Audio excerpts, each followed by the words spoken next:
Good evening, lads and lasses. I am Suave Beardson. Welcome to the stream. And here we are today for what I hope to be the finale of this Ocarina of Time playthrough on the Ship of Harkinian PC port. Now, if you're watching this on YouTube, big shout out to everybody that has been watching this playthrough. The last part of this playthrough, part 6, was my highest watched YouTube video of all time.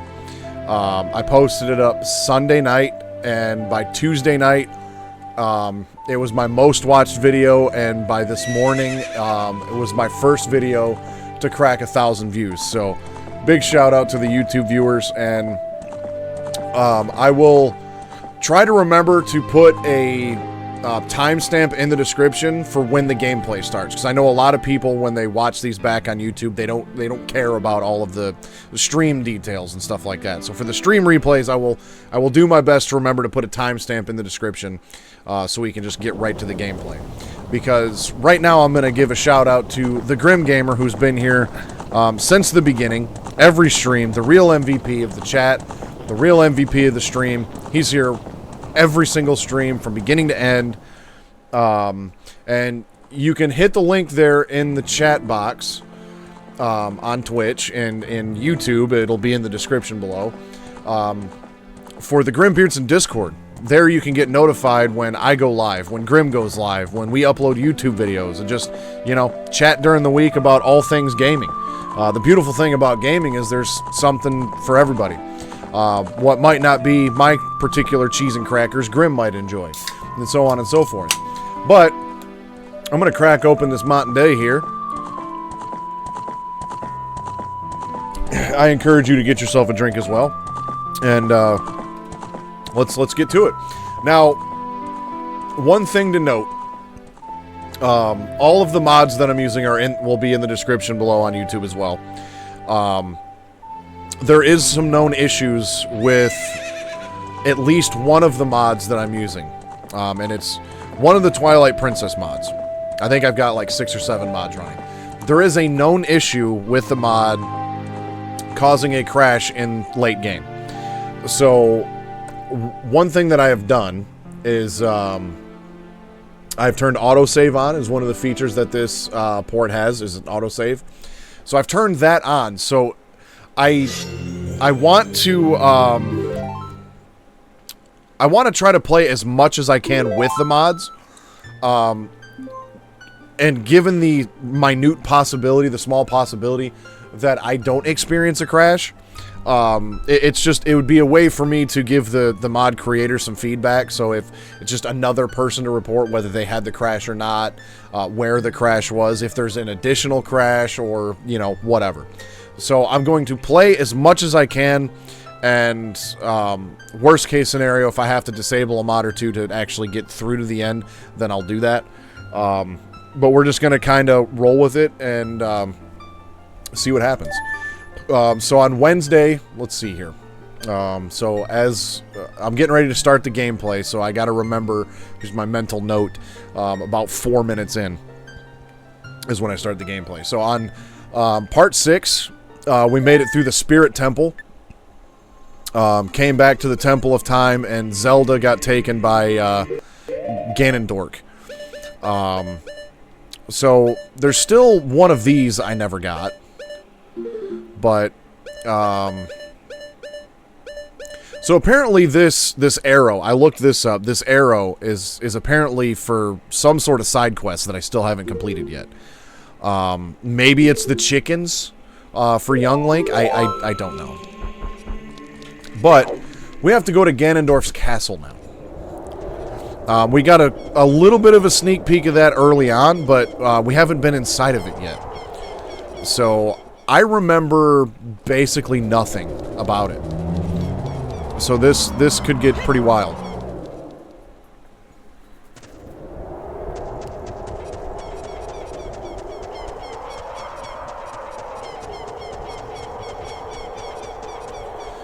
Now, one thing I can do, and I'm hoping if I do experience a crash, this will get me through it without having to actually go and physically, like, uninstalling mods or anything. But I can just press the tab button, and all of my mods get turned off. So I just like to, you know, see what some of this stuff looks like with and without the mods. So if at any point, if you're watching this, we have to save Princess Zelda from her imprisonment in Ganon's castle. I know. But if at any point you're watching this on Twitch, and you want to see what something looks like with or without the mods, just ask me to press the tab button. Did I see the difference in the size of the shield? No, I wasn't really paying much attention, to be honest with you. Dude, that thing is gigantic.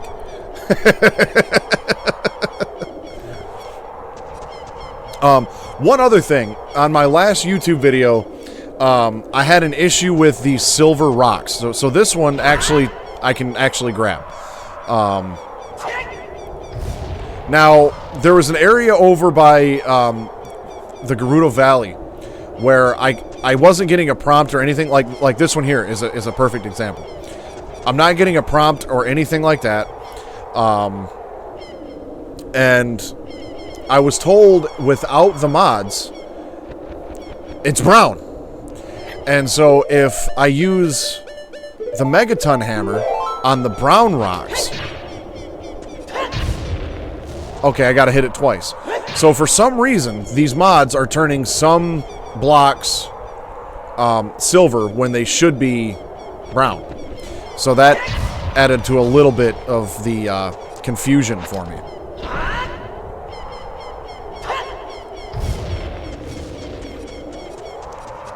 So, before I do anything with any rocks, I'm going to have to, yeah, see, both of those are silver. I mean, I could kind of guess that this one here wasn't the same type because it was a little smaller.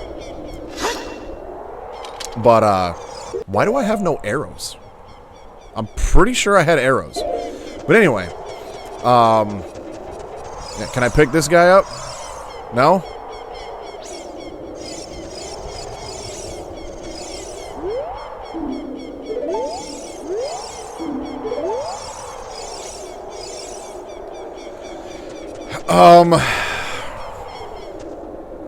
Okay.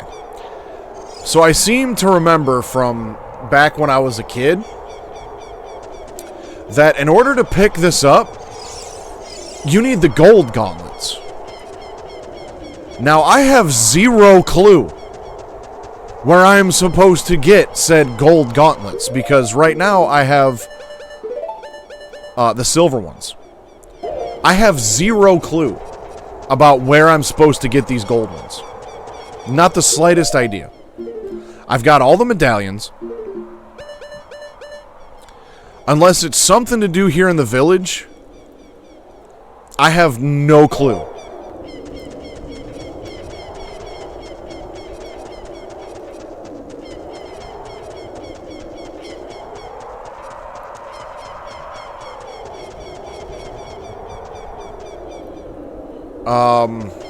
So unfortunately,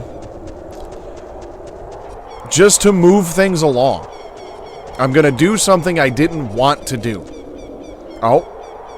Suave, can you hear me? It's Reru the Sage.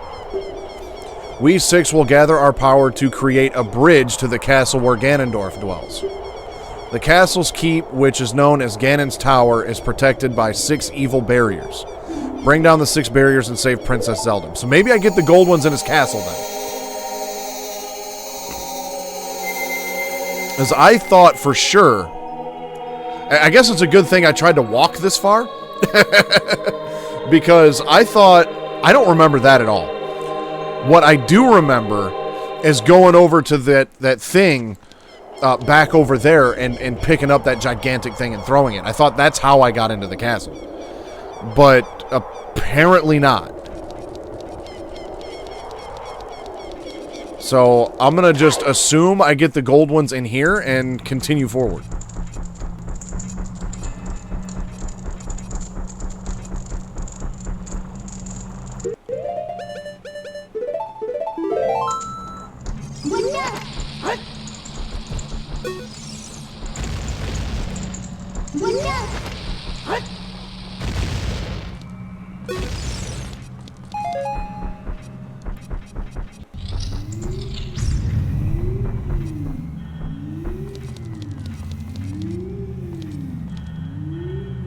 I remember none of this.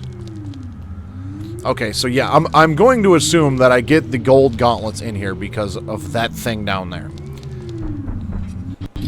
That's the hope anyways.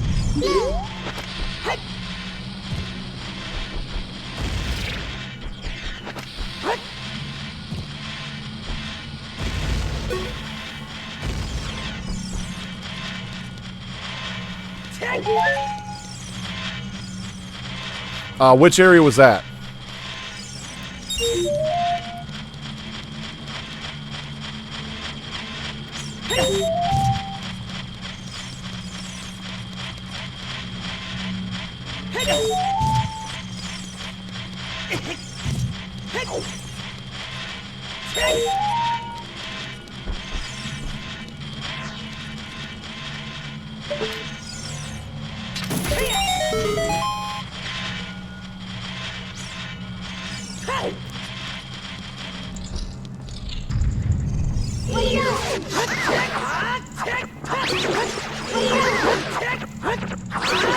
By the way, how's it going, Lurk? Thanks for stopping by.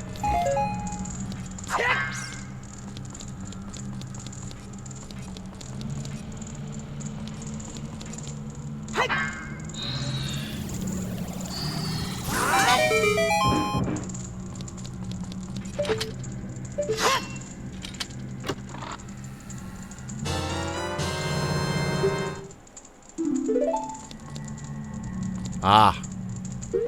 Thought you were going to be sneaky, eh? I wonder if this would work. Nope. Let's get ourselves lined up here. There's a massive delay on the chat. But outside the castle before I did the fire lava dungeon. Yes, there was a couple heart pieces. There was one heart piece over there that I never did pick up. That is true. But I'm not going to worry too much about that, because right now I've only got one piece. So if I went all the way back there, I'd still only have half a heart.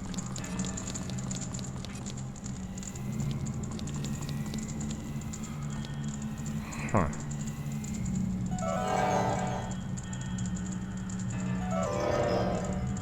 Ah. I bet you I need the light arrows. Except, I have no arrows.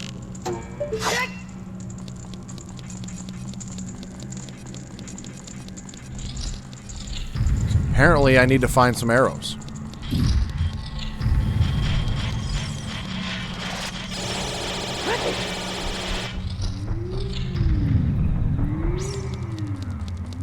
I definitely had arrows. At least I'm pretty sure. Well, I guess let's go into the Spirit Temple door later. Let's start with the... Maybe I should have started with the Forest Temple, because that's the first, you know, thing that you do anyways. The first temple that I did. So maybe I should do these in order.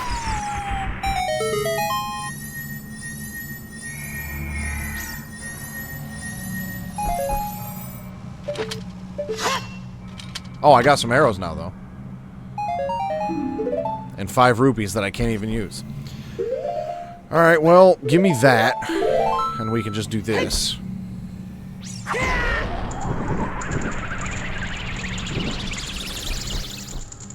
Oh. Up there. Okay.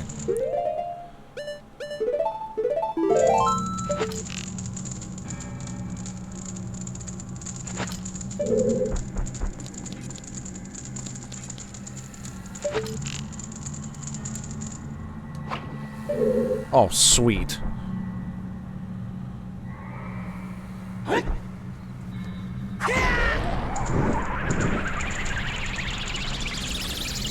Well, I guess I'll just use a regular fire arrow then and stop messing around.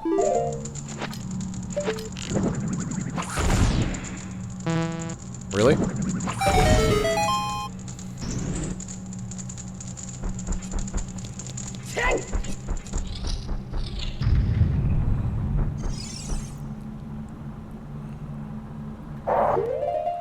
I see another dungeon. I'm gonna have to throw everything but everything and the kitchen sink at this.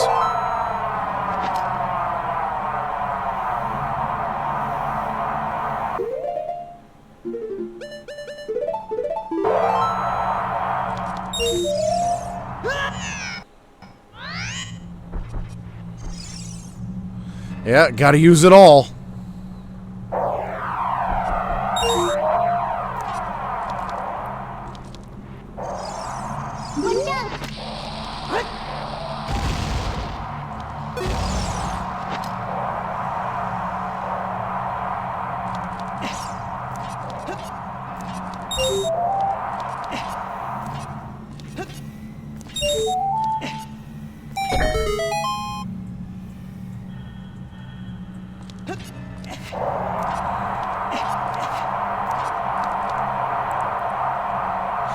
Oh, neat. Sweet.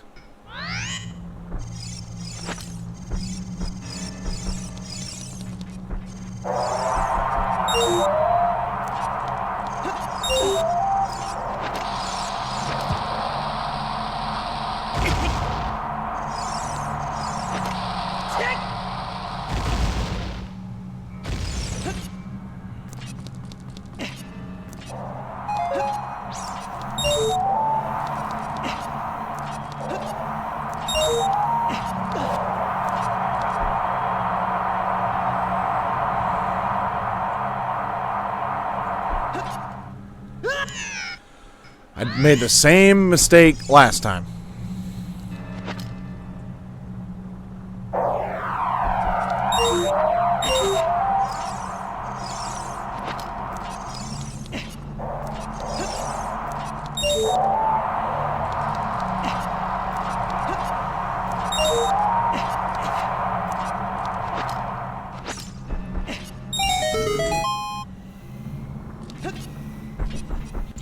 If only Link had a boomerang. Yeah, I know. What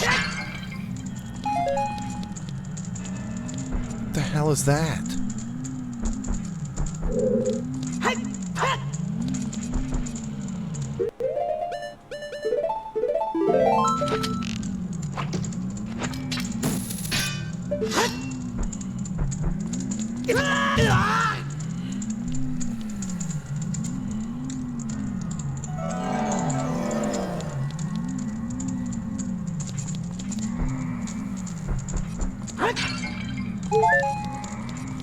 What the hell am I supposed to do with that?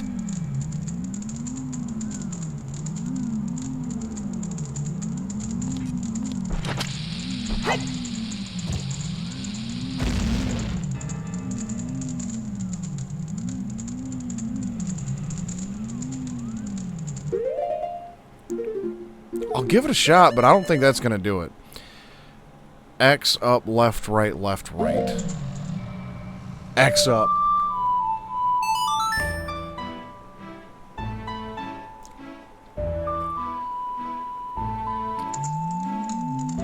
You can't warp here. Okay.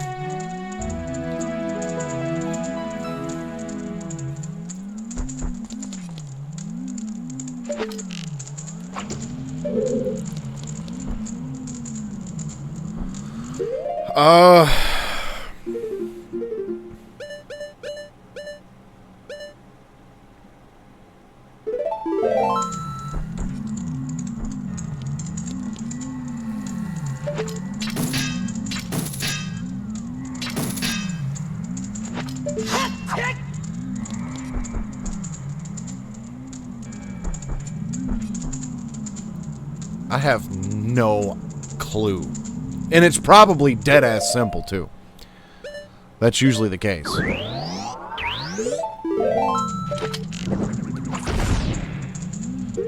Bet you it's the light arrow.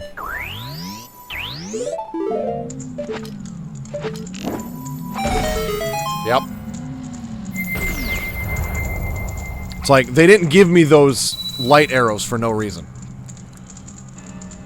The forest barrier is dispelled. Hurry up, Suave.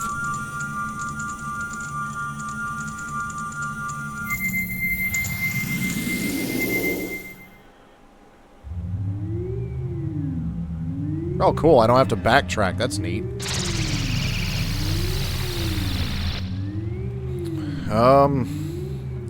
Well, let's head over to, this one, since it's right here.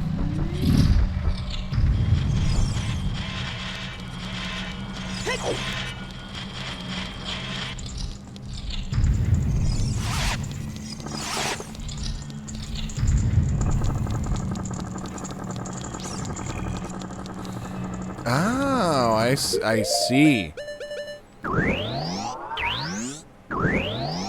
So we actually need a fire arrow right now. Now we have light.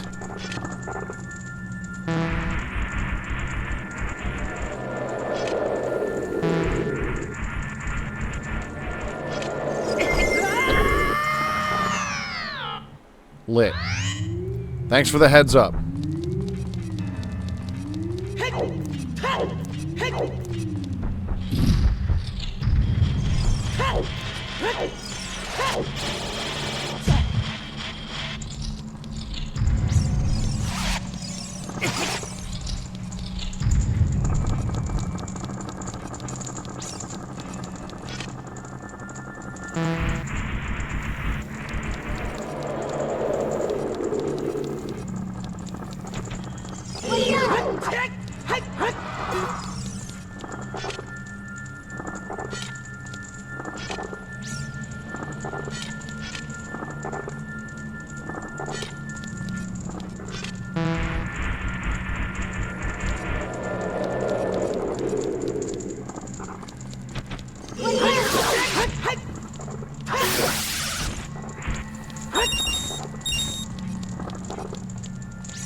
Oh, the door's already open. Neat.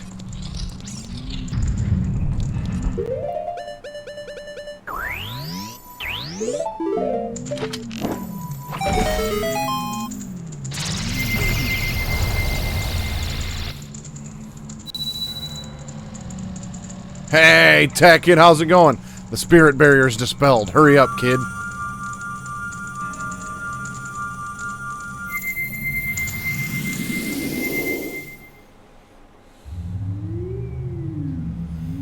Okay. There's that one.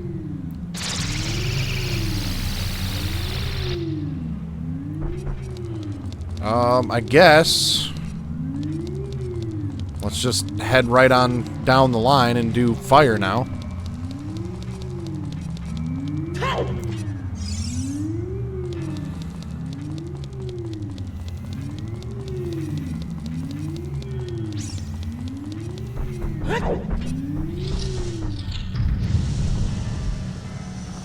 Ah, it's hot in here. Well, I got just the thing for that.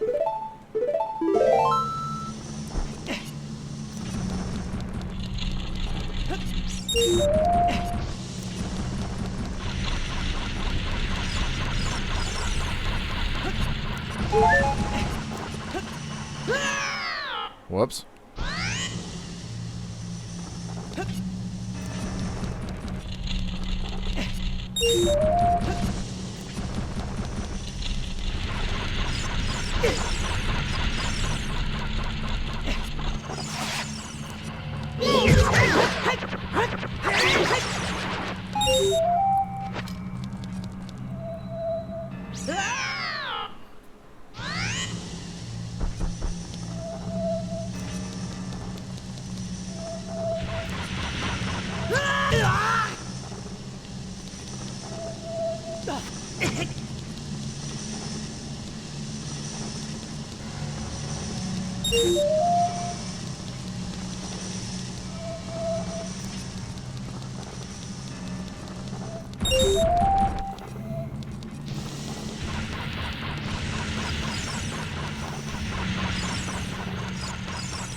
how in the hell am I supposed to get over there?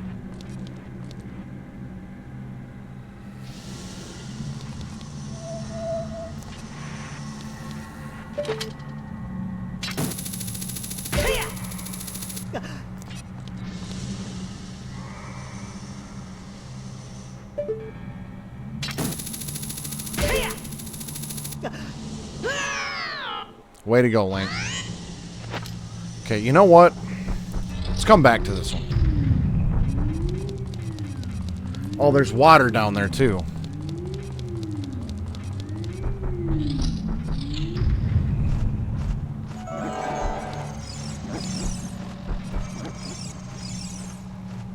Link, how you get down there?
Oh, I guess I didn't want those arrows.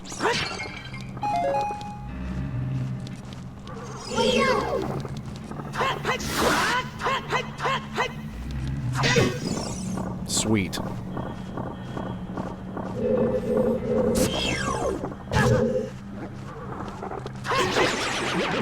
Give me my tunic back.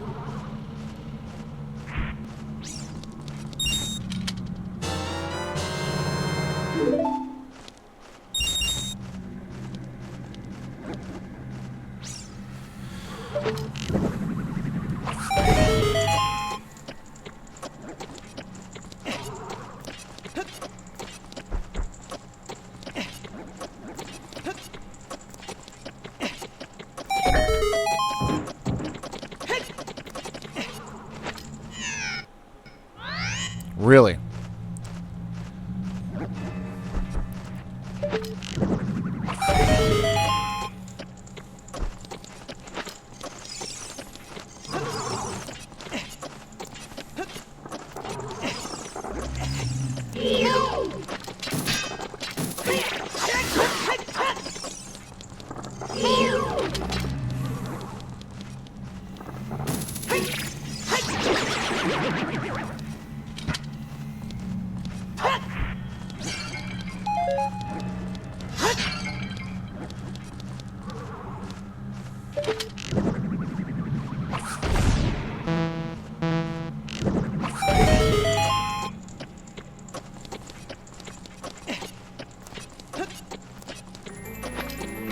I guess I didn't really need to do that again.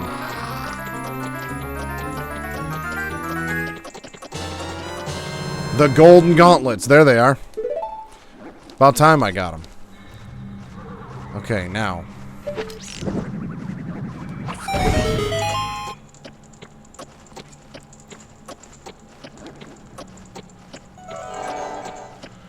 Oh.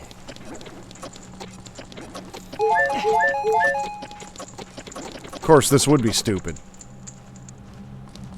Okay, but I don't need to keep hitting the thing, though. So that's a plus. I can save my arrows.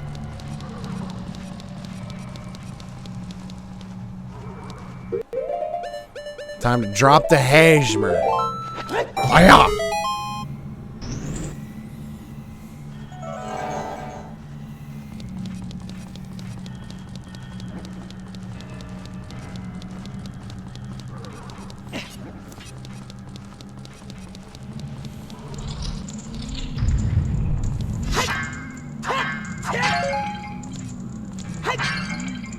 I need to remember to hit those pots in every room that I go in.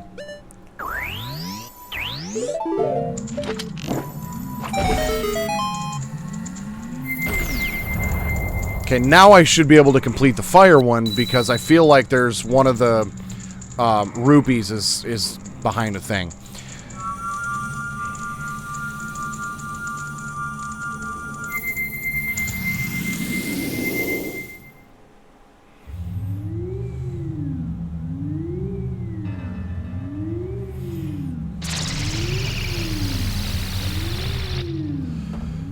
All right, let's head back to fire.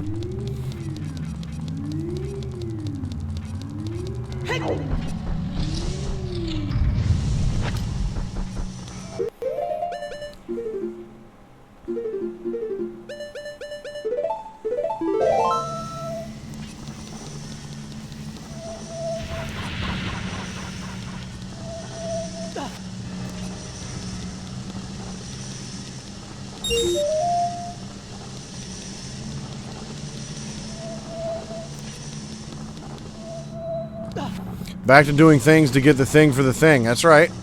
You know what's up.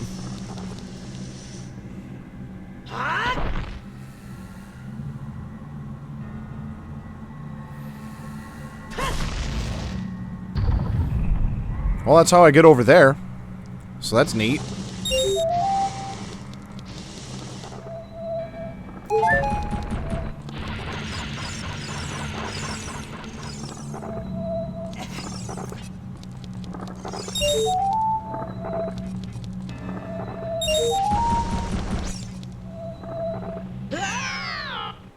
Yay. Okay, get this one first.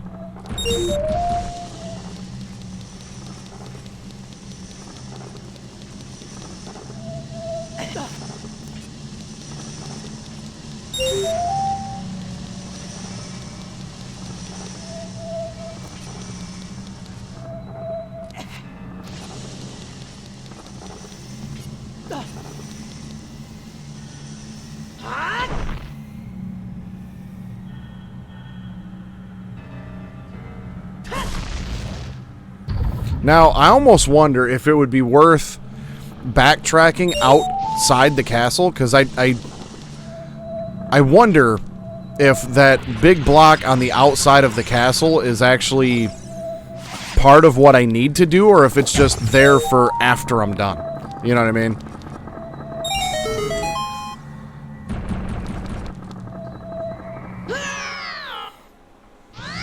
Well, I unlocked the door already, so that's all that matters. What do you think there, chat? Should I backtrack and go hit that block on the outside of the castle, or should I wait?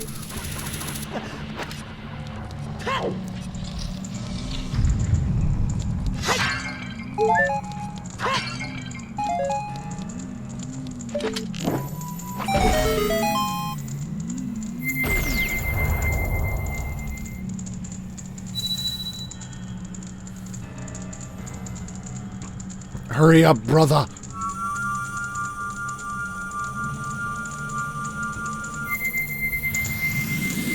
Sorry, Zelda, there's side quests that need doing.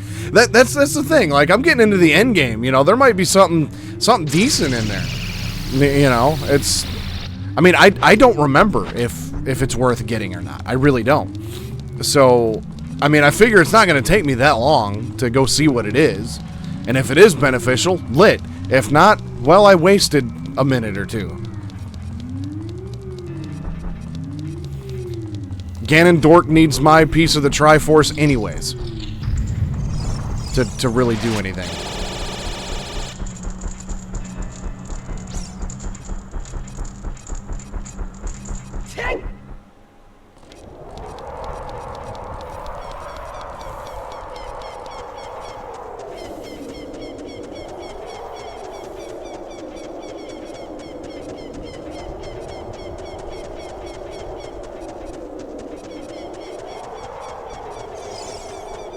Like, because there's one more slot here, and I'm almost wondering if there's like a fairy fountain here, and this is where I get it from. That's what I'm wondering.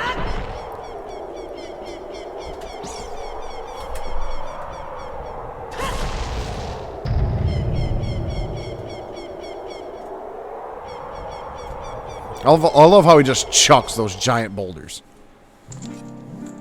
There is a great fairy fountain back here. I do gotta play a song. So I guess I called that right.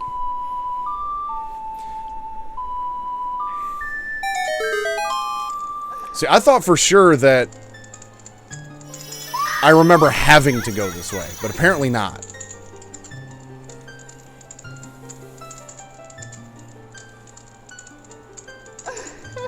Welcome, Suave. I am the Great Fairy of Courage. I am going to enhance your defensive power. Yeah, this really might come in handy. Receive it now.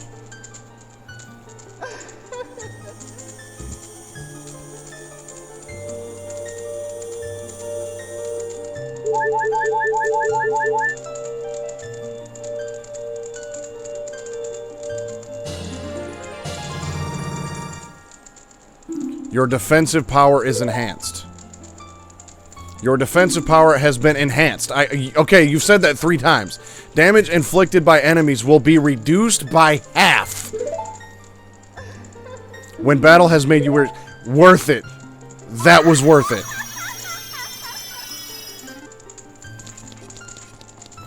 %100 worth it.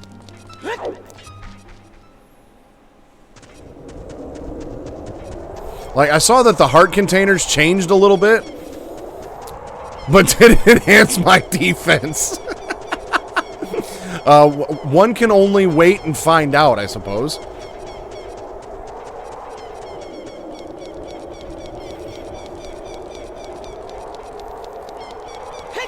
Yeah, I love how it said that 3 times before explaining what it actually did.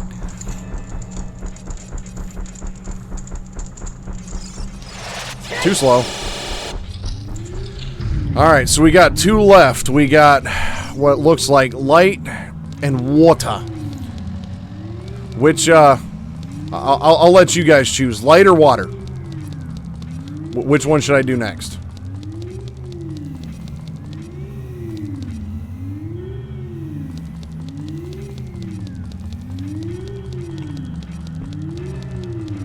I'm thinking light.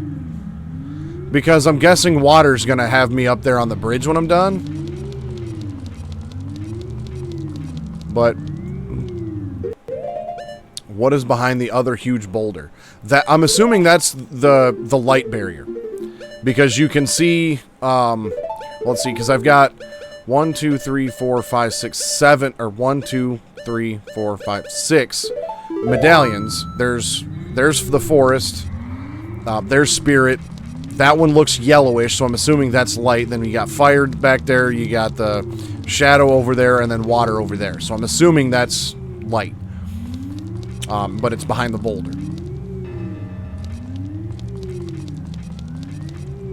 Yeah.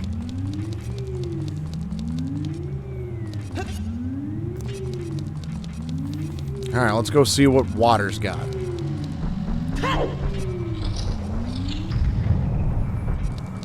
Oh, more of this blue fire garbage.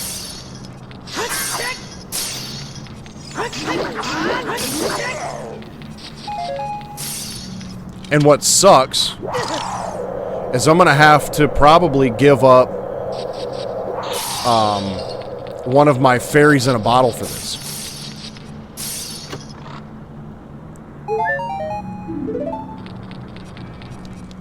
Because I need this blue fire.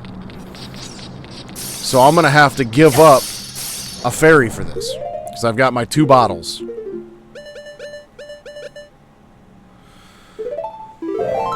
Alright then.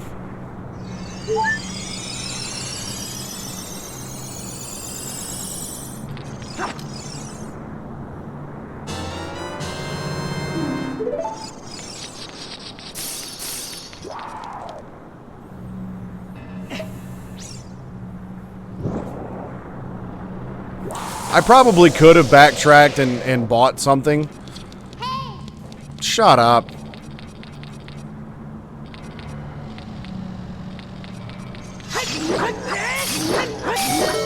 Because I had thought about that myself. Like, you know, go back somewhere, get myself another bottle. But it's just like, nah, I'm not going to sweat over a single fairy.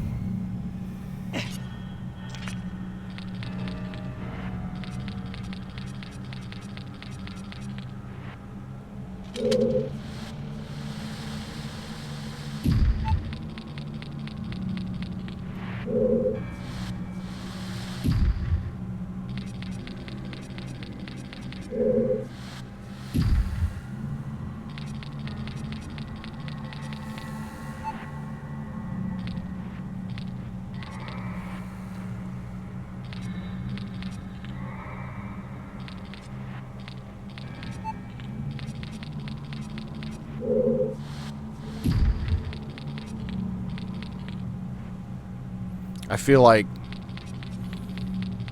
I screwed this up already.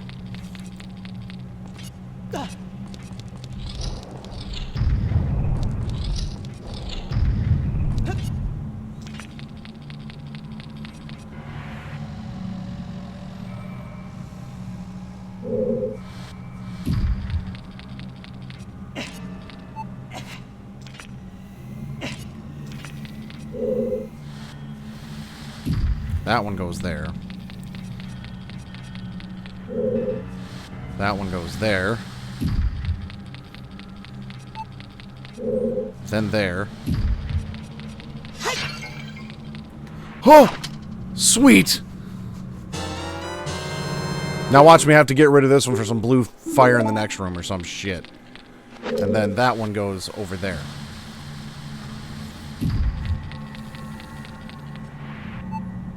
Yep, because I need blue fire for up there.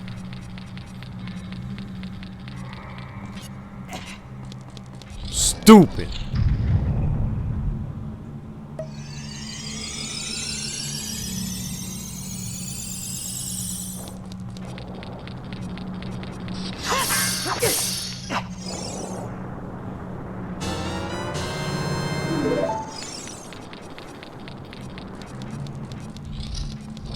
Oh, and I get to do this again, so that's sweet.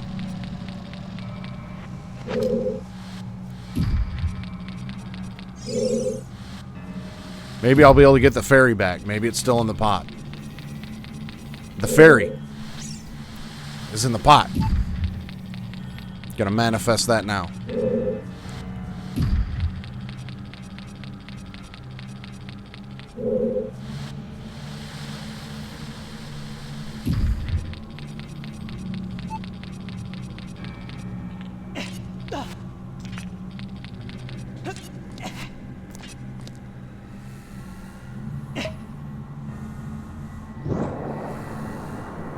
Yeah, eagles. The eagles are landing. The horses are running through the barn.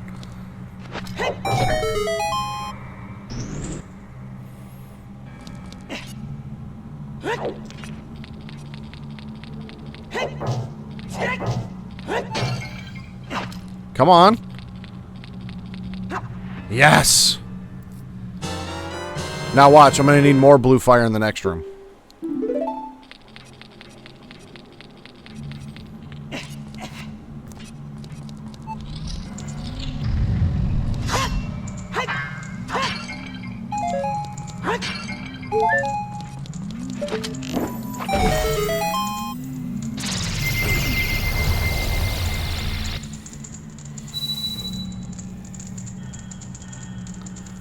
The water barrier's dispelled. Hurry up. Alright, on to the last one, light.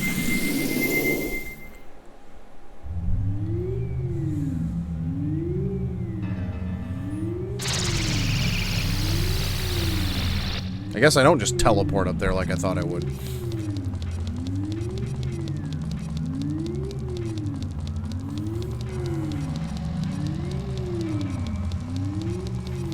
At least these all aren't like full-size dungeons, because that would just be a little obnoxious to have to do like another full-size dungeon. And each of these, you know, types and everything. That's right, Link. Yeet that boulder. What the hell?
Do I just have to play the royal song and I get a key?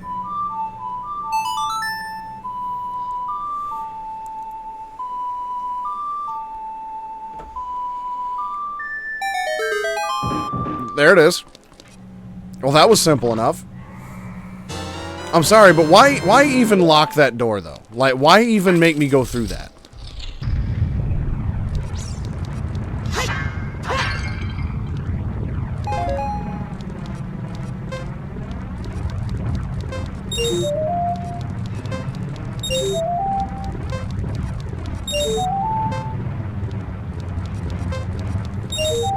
And how in the hell am I supposed to do that?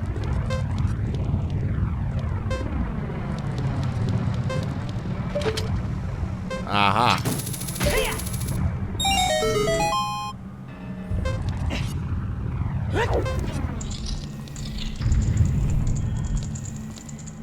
Why is there no thing?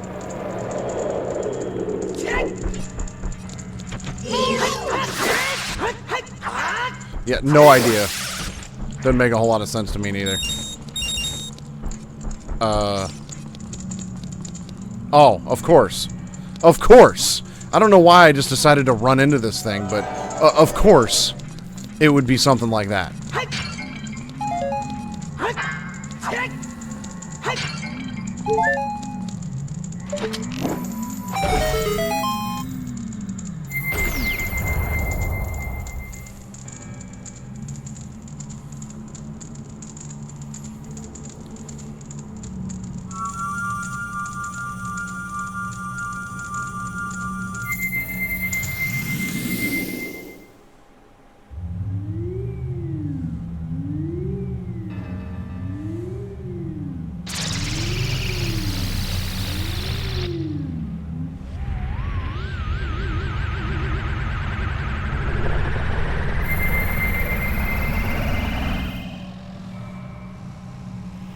All right, let's go.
I guess we're going that way.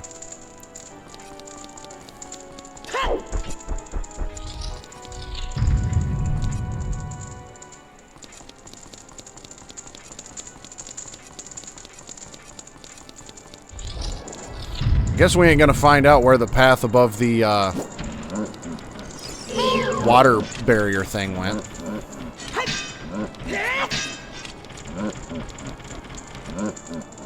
Oh, that's right.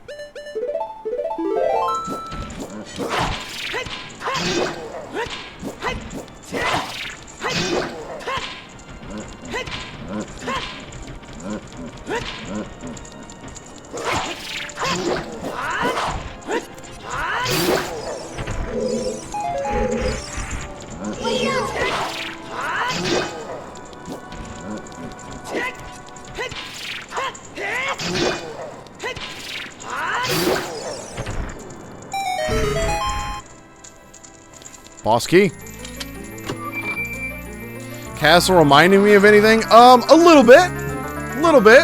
I can tell there was,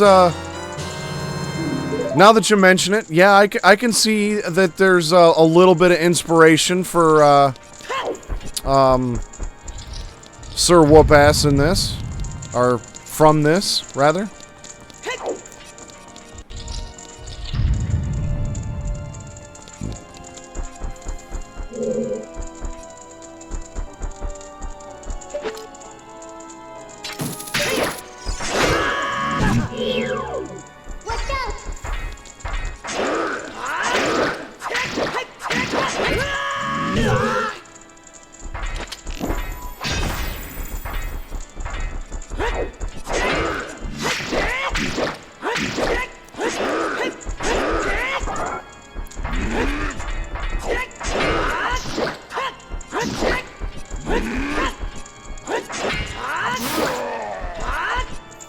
Dude kind of sounds like a Tekken character.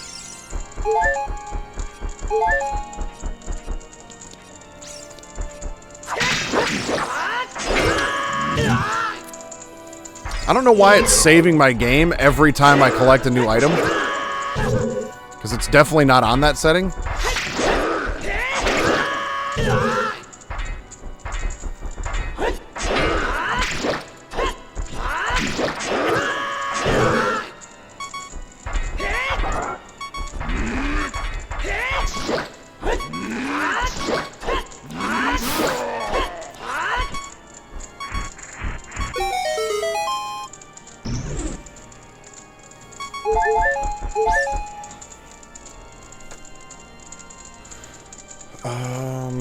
Yeah, I just have it on new location. Because there's new location, major item, any item, new location, major item, or any item. I just have it on new location. So I feel like it shouldn't be saving every time I get a heart, but, you know, whatever.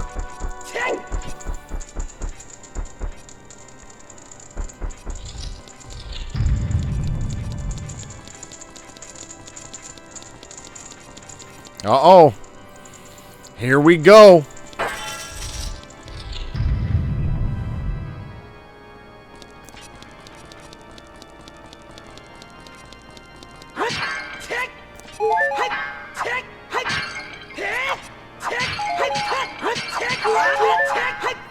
Yeah, giving me the opportunity to load up.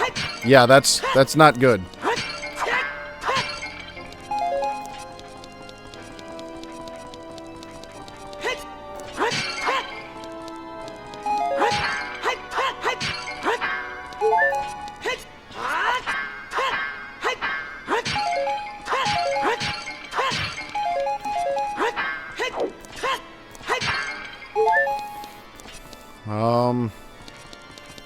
I guess we just go this way.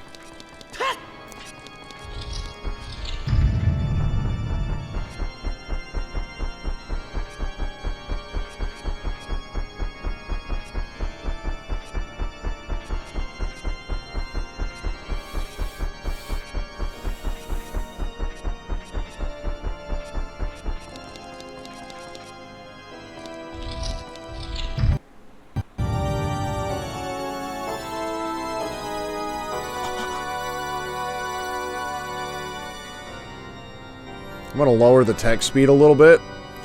That way, I don't have to read super fast here in a little bit.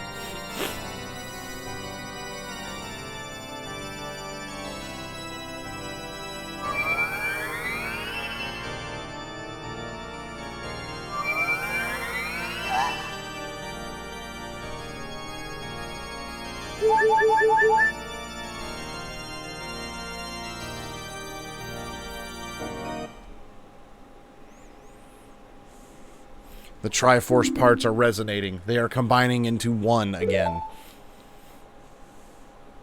The two Triforce parts that I could not capture on that day 7 years ago. I didn't expect they would be hidden within you two. And now, finally, all the Triforce parts have gathered here. These toys are too much for you. I command you to return them to me. Look at that block of a hand.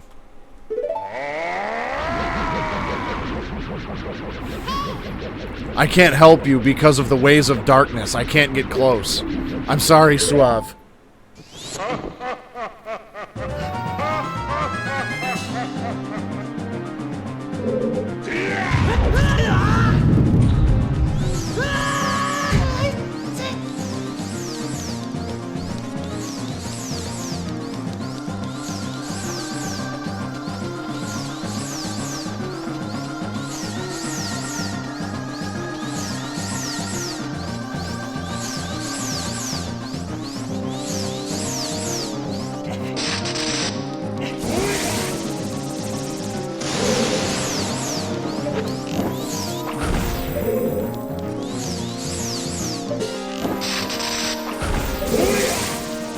Oh, I think I know what's happening here.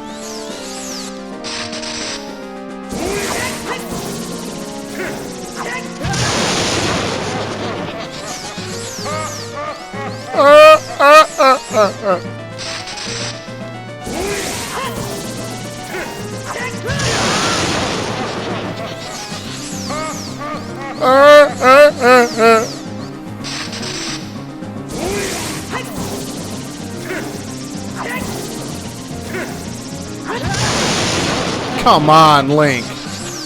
Hit the thing.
I have no idea what his weak point is.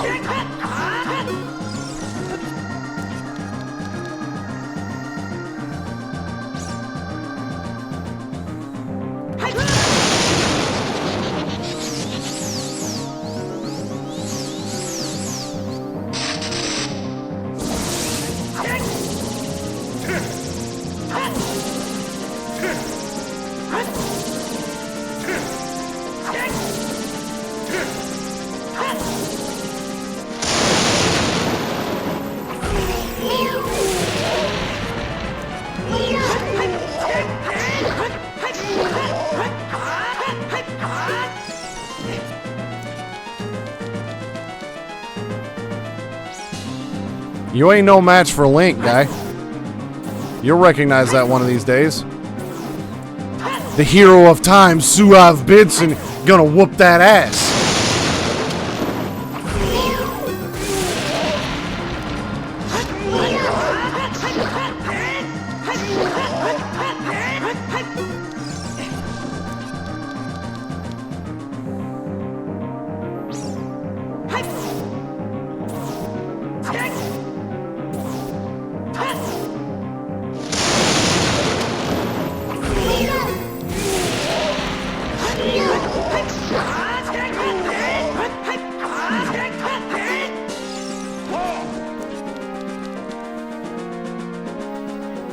Cape's starting to get a little ripped. He's about done, I think. Whoops. I mean, oops.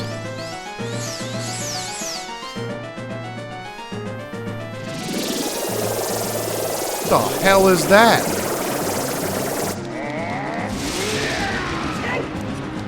Whatever it was, it missed.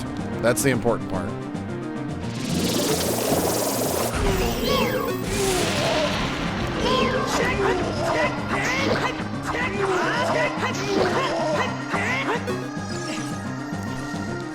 A spirit bomb.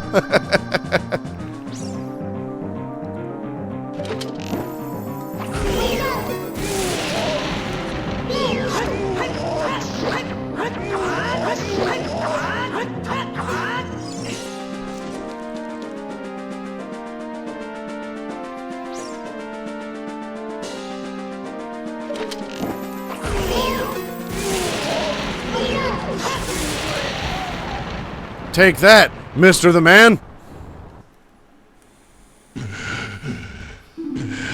The great evil King Ganondorf beaten by this kid. Suave!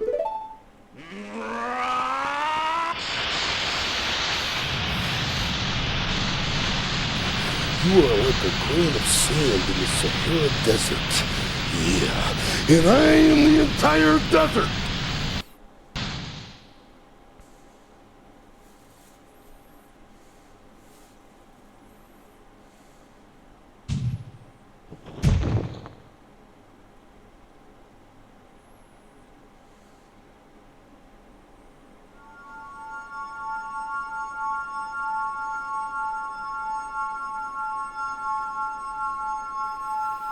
Oh, there's the princess.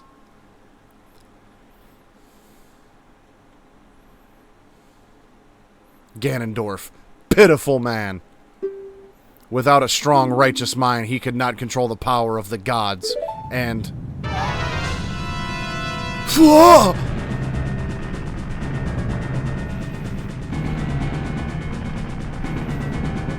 Suave, listen to me. This tower will collapse soon.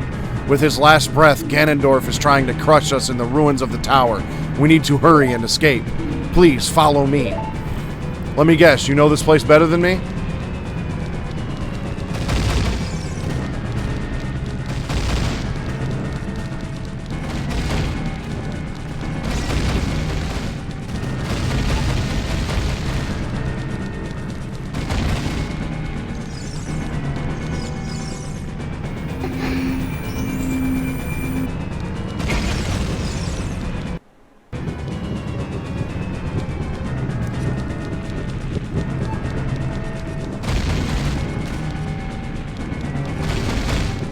Oh, okay. Escape the Onyx Tower. Yeah.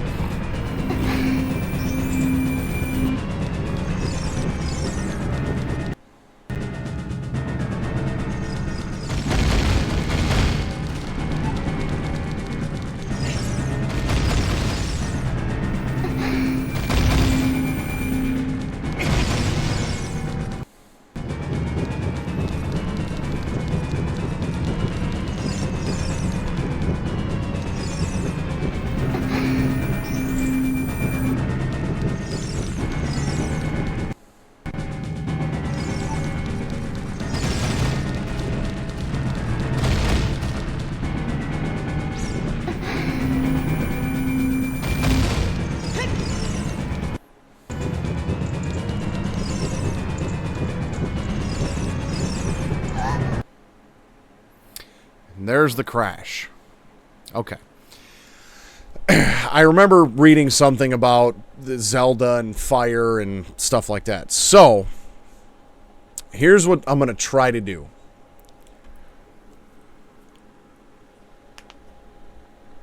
I'm going to try to just tab this and see if we can get through it that way.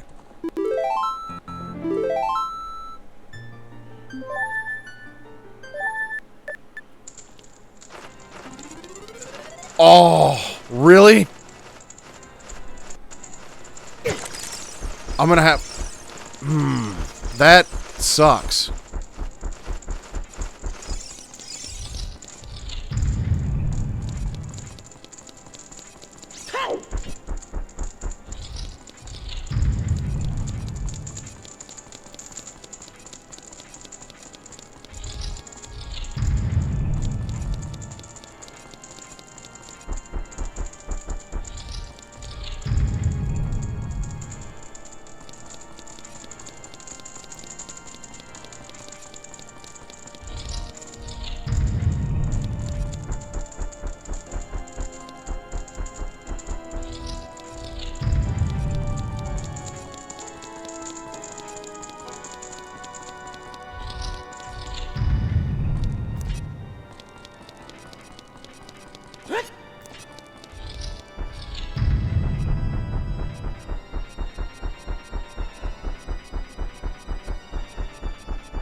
I hope I don't have to redo this boss fight. I have a feeling I'm going to.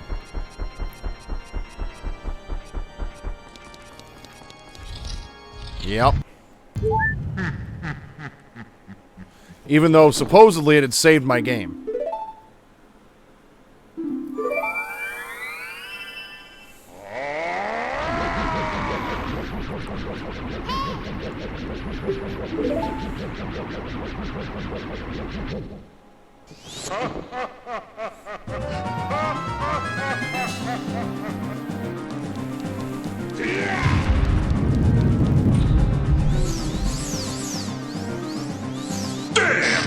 Yeah.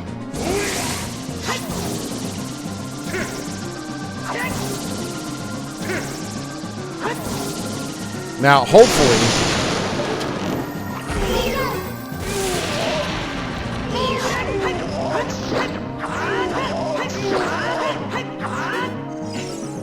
I can just press tab and get through that section and not have to do this again. There's a possibility I might have to actually physically uninstall the mods. But I'm hoping just pressing tab and disabling them will be enough.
Alright, that went pretty smooth. I don't think I took any damage from him.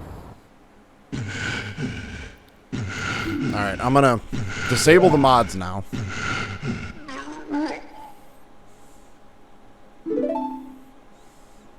I am invincible! That's right.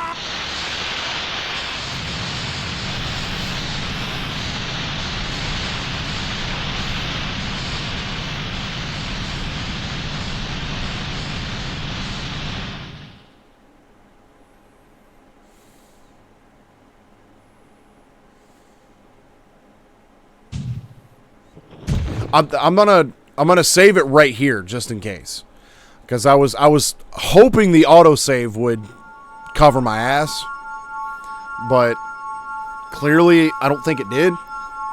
But I don't think the autosave is working correctly anyways, because I have the autosave set to only save when I enter a new location, but it's saving every time I pick up an item on top of that. So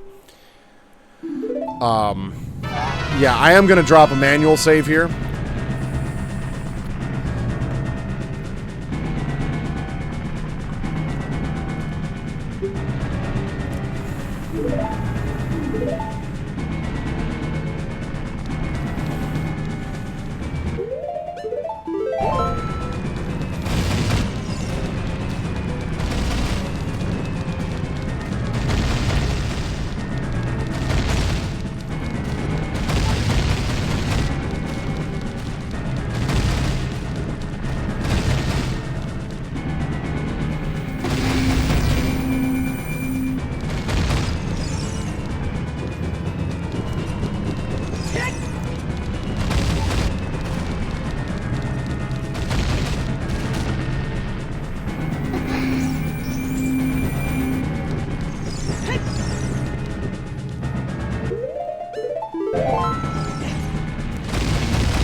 Okay, so I can just tab it and get through this. So that's good.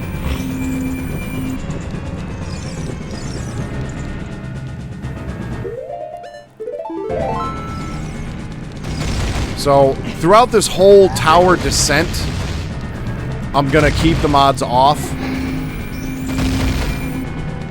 Because from what I remember reading, this was mainly the only one. That was like the only point was during this descent is where the crash state happens.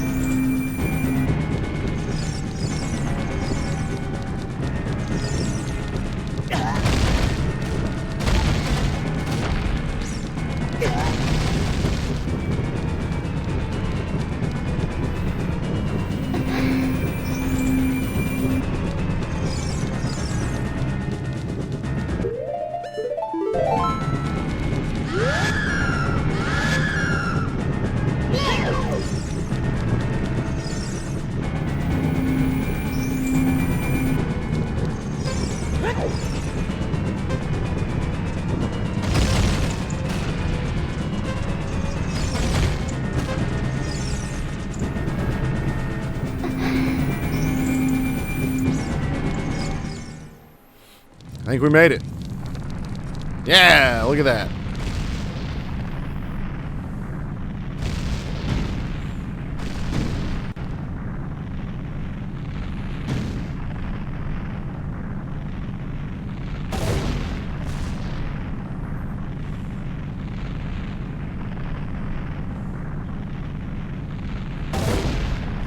The cream of the crop! And nobody does it better.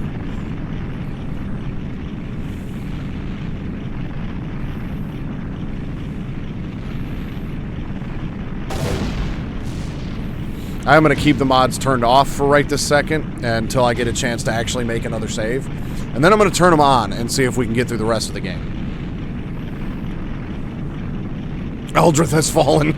I do remember reading something on one of the mod pages about a credits crash. So I may disable the mods through the credits as well.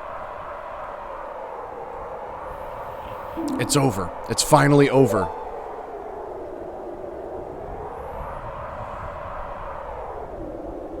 Suave, I'm sorry I couldn't help you in the battle before.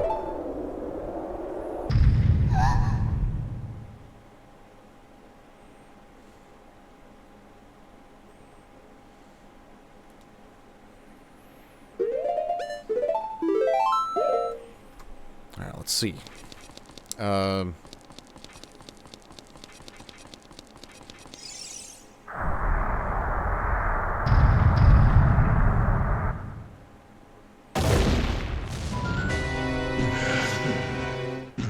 Of course.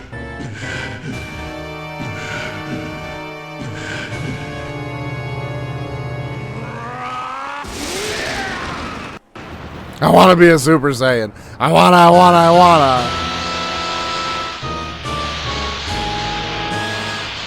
And this... Enough! You want my head to explode? In the name of all that is good and decent! No more murder! There's no way he's gonna hold me back again. This time we fight for together.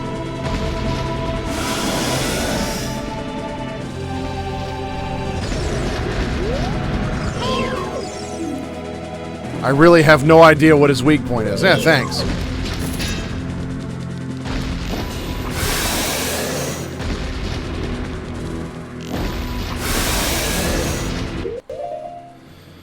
I guess we use that?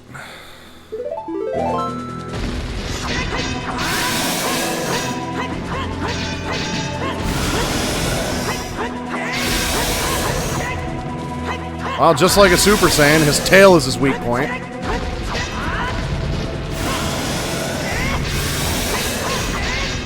Can't believe I'm beating his ass with a broken sword.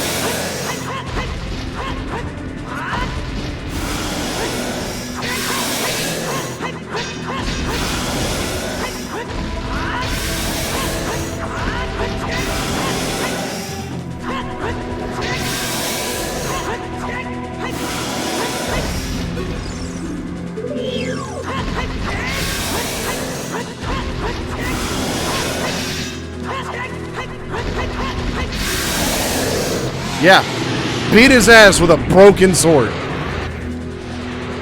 Suave, the Master Sword is here. Hurry up.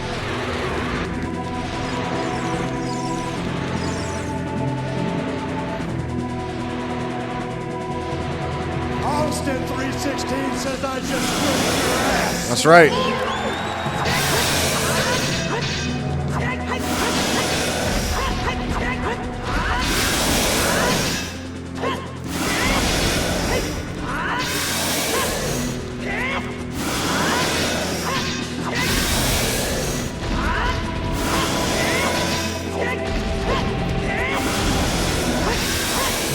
I don't know how you're supposed to, like, do this part. If you can use, like, anything else. Or if you would normally, you know, have the big Goron sword by this point or something, but...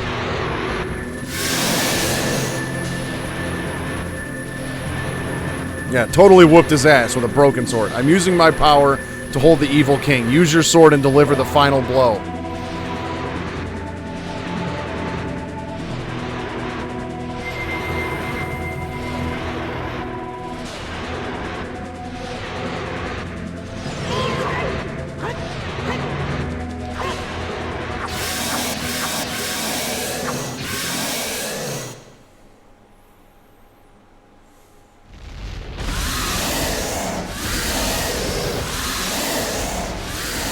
Six sages. Now, I choose you.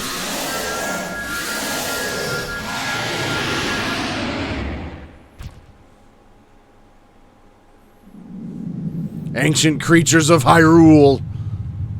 Now, open the sealed door and send the evil incarnation of darkness into the void of the evil realm.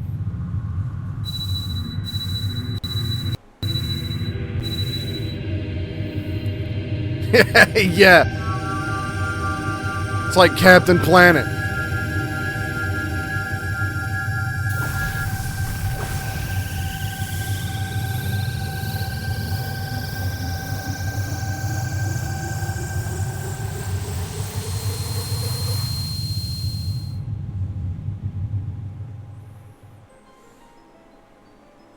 You! Curse you, Zelda! Curse you, sages! Curse you, Suave! Someday when this seal is broken, that is when I will exterminate your descendants!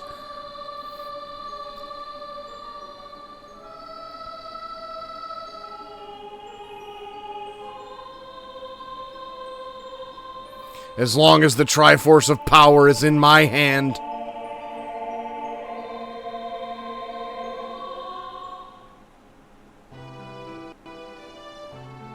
I guess we're not going to find out what happens as long as the Triforce is in his hands.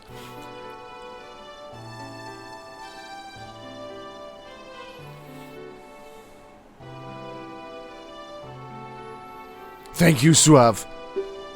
Thanks to you, Ganondorf has been sealed inside the evil realm. Thus, peace will once again reign in this world for a time. All the tragedy that has befallen Hyrule was my doing. I was so young I could not comprehend the consequences of trying to control the sacred realm. I dragged you into it too. Now it is time for me to make up for my mistakes. You must lay the Master Sword to rest and close the door of time. However, by doing this, the road between times will be closed.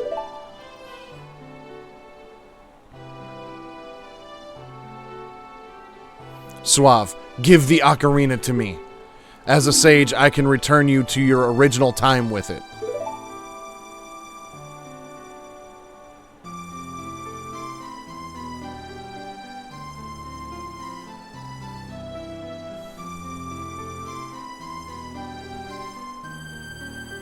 When peace returns to Hyrule, it will be time for us to say goodbye.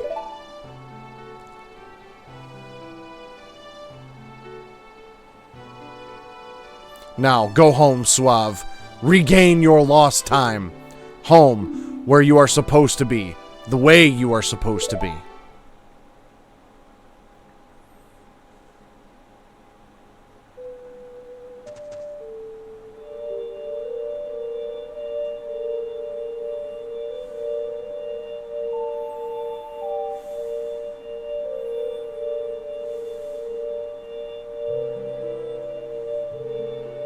Thank you, Suave.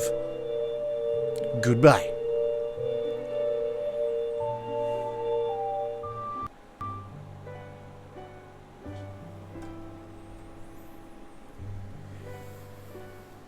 All right, there we have it. Got through that a little bit quicker than I anticipated, but it was an hour and a half. So, had I, like, gone through this Sunday night, it would have added an hour and a half to that stream. Which would have made that about a 5-hour long stream. But here we are. I'm gonna keep the mods off during the credits because I remember reading something about a credits crash. So I'm gonna leave the mods off during this. So we'll get to see a lot of what some of these areas looked like without mods. I might be able to skip this too, but I don't like skipping credits.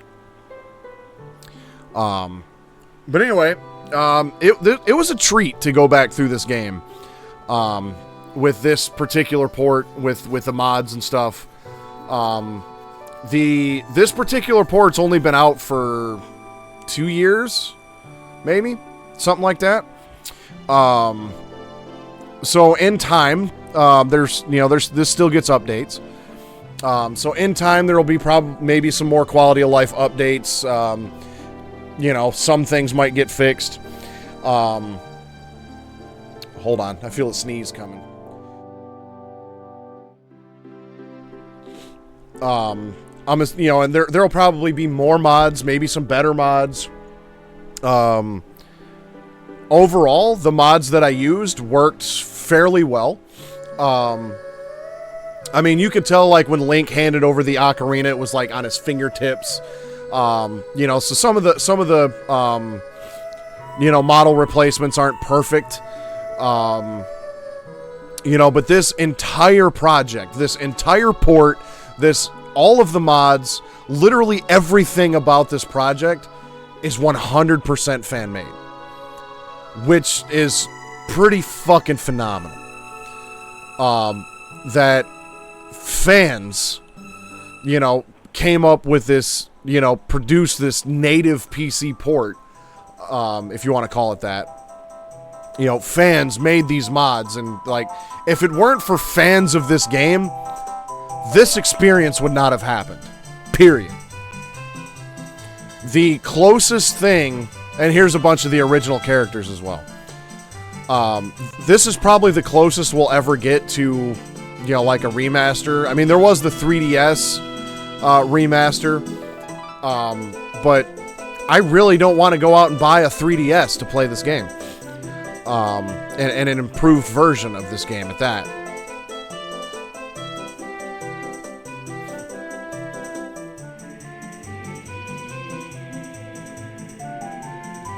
So yeah, it was a treat to go back through this game in the way that I did.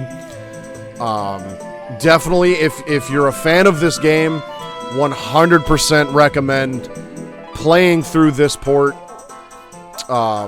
There were a couple elements about this game that I didn't particularly enjoy. The Forest Temple was a little bit frustrating, but that was my own doing for the most part. The Shadow Temple I had zero fun with, just to be honest with you on that one. It did. I mean, I'd say probably about 3/4 of the way through the game, I kind of got to the point where I was just like, you know what, I'm ready to play something else. But definitely wanted to see this through to the end, and I'm glad I did. I mean, I enjoyed it for the most part, and having an improved experience with all the quality of life features and everything else that this port brought with it, definitely made this a treat to play. You know, from the 360 camera, you know, being able to equip the iron boots and other equipment straight to the D-pad, as well as the remapped C buttons, was wonderful. That made the water temple a lot more bearable.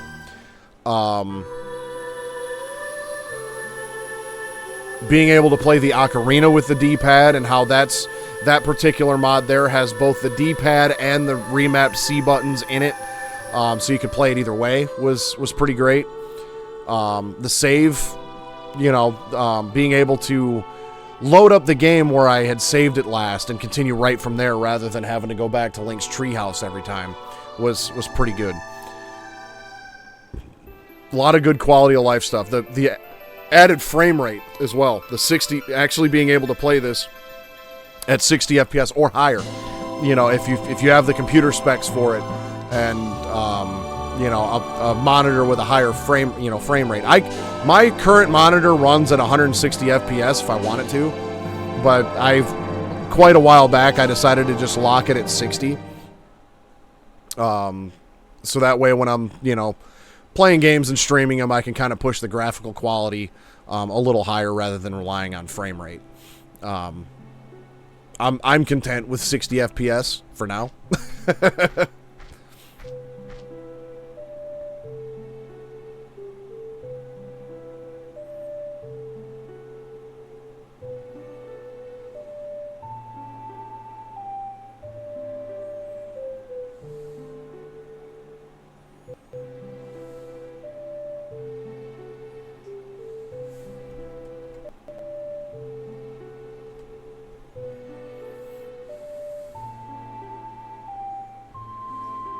The end.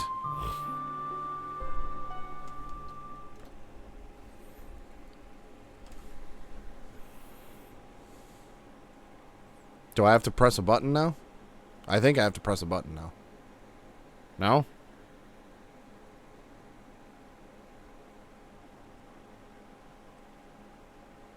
Maybe it froze here.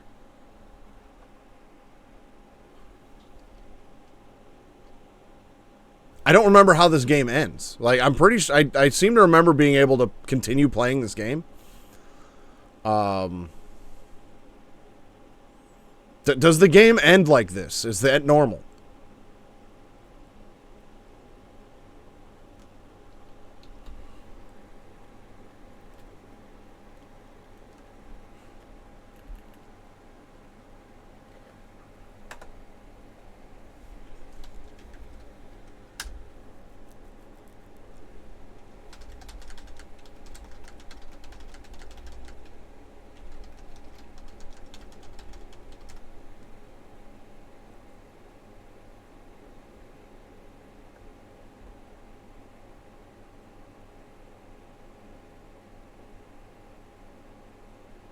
Huh. I guess that is how it's supposed to end.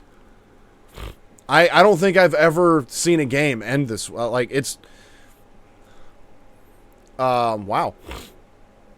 So I went to Google, and I typed in Legend of Zelda Ocarina of Time play after credits. And the first thing was from a GameFAQs forum. This guy says... what do you do after the credits? He's like, so I beat Ocarina of Time, watched the end credits, and then after they were done, it stopped on the screen that said the end. And the name of the game, and I waited and waited, pushed all the buttons, and decided to just turn it off. I turned it on, then had to beat Ganon all over again. So I beat him, and now I'm stuck on this stupid screen again. And all the responses say, that's it, no saving. The end means the end. And then it says, I usually save it before taking the final blow to Ganon. Still doesn't affect anything. With using a glitch, I can leave Zelda with him. Many late 80s, 90s games required you to simply reset once the credits are done. What do you do after the credits? Put the controller down, turn console off, go outside, do something productive. Wow.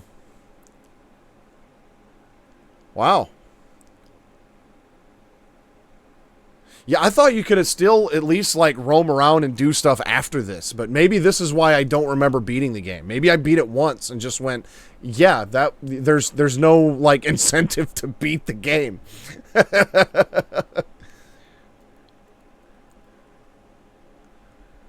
So, yeah, that's it, I guess. We're done.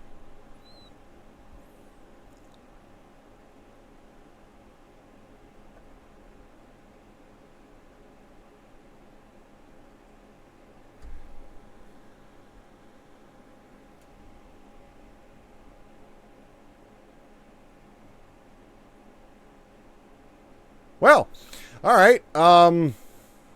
Well, so much for, you know, maybe doing some fishing or, you know, something else. So much for that. However, there is a couple things that, since this got, I finished this up, a lot quicker than I anticipated. So I'm gonna do a couple things. I am gonna reset this because apparently that's all I can do now is reset this. So I'm gonna reset this.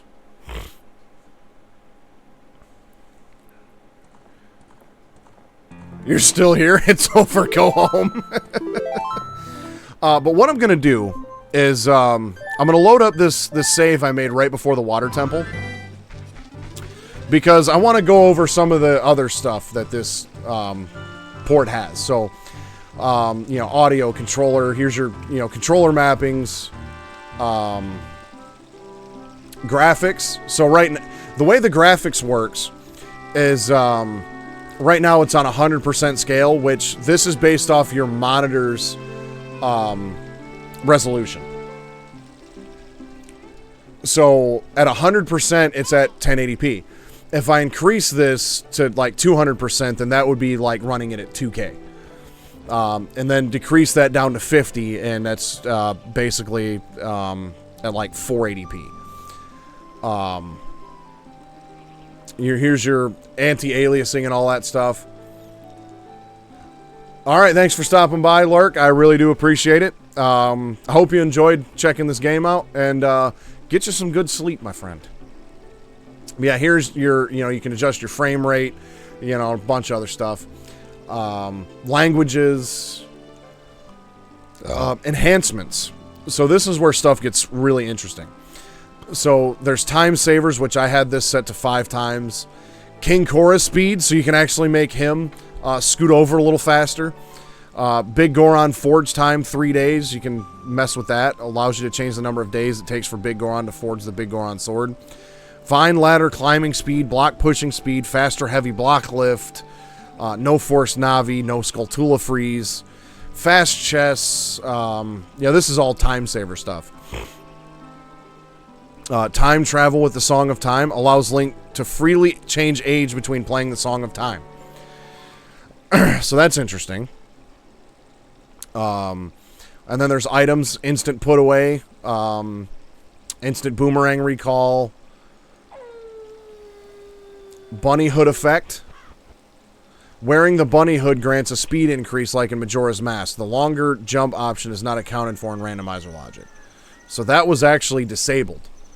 I don't remember if the bunny hood actually did anything in the original game or not. Nuts explode bombs. Bow as child, slingshot as adult. Interesting. So that allows me to use... I might have to restart this in order for that to take effect. There's a lot of this stuff I never played around with. Requires glitches or timeless equipment cheat to equip. Okay, so there's the cheats up here.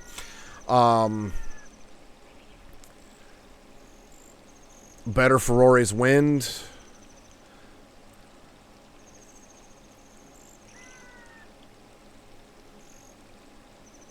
Aiming reticle for the bow and slingshot. I actually put this one on because with the slingshot, the point of impact was like off center, so that helped. Difficulty options, so if you enjoy, torture, you could put this to, holy hell. So double damage multiplier, quadruple, octuple, foolish, ridiculous, merciless, pure torture, and OKO. Why would you want to do any of that? Fall damage multiplier, void damage multiplier, bonk damage multiplier, spawn with full health. So there's potion values, shooting gallery, fishing. There's so much. Reduced clutter, mute low HP alarm, minimal UI, hides most of the UI when not needed, does not activate until after loading a new scene.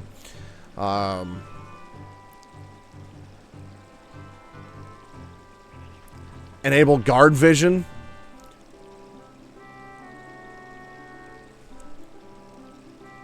Dogs follow you everywhere.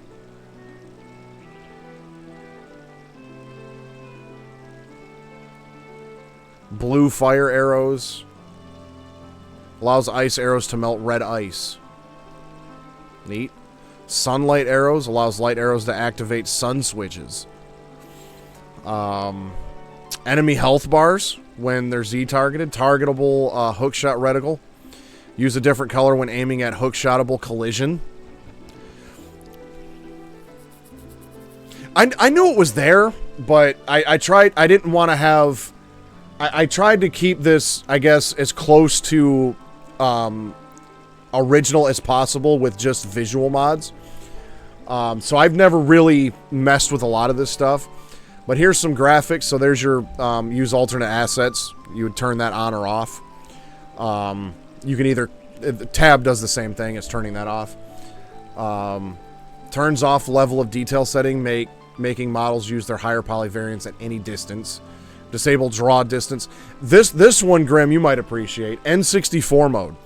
Sets the aspect ratio to 4:3 and lowers the resolution to 240p. The native N64 resolution. Let's turn the mods off, too. So this would be... I mean, my HUD's now cut off. But here's your 4:3 ratio, 240p N64 ratio. And then...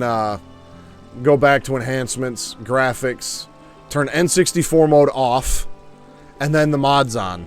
And it's just like a completely different looking game.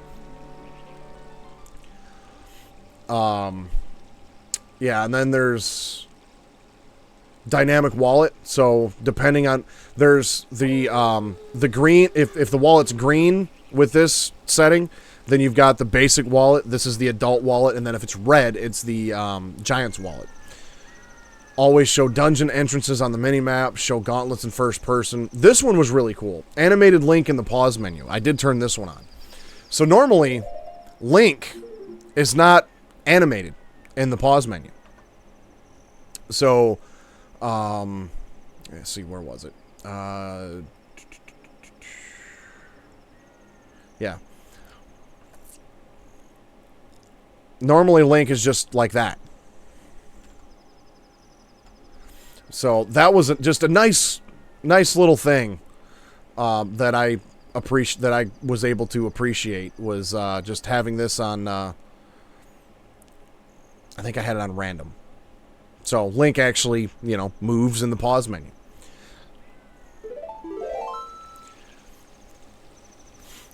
Fixes. So there's have it to where if you're the Z mode and L and R and all that stuff. Removes the dungeon entrance icon in the top left corner of the screen when no dungeon is present on the current map. Okay, so that's why that was there. So there's a lot of fixes. Fix out-of-bounds textures. Fixes authentic out-of-bounds texture reads instead of loading textures with the correct size. Fix falling from vine edges. And then there's restoration. Authentic logo screen. Red Ganon blood. So the reason that's there is the And the original versions in the PAL version over in Europe, Ganon's blood and some of the other blood in this game was green. That turns it red. The NTSC version we got here in the States was red, but in Europe, it was green. Fish while hovering. Restore a bug from NTSC that allows casting the fishing rod while using the hover boots.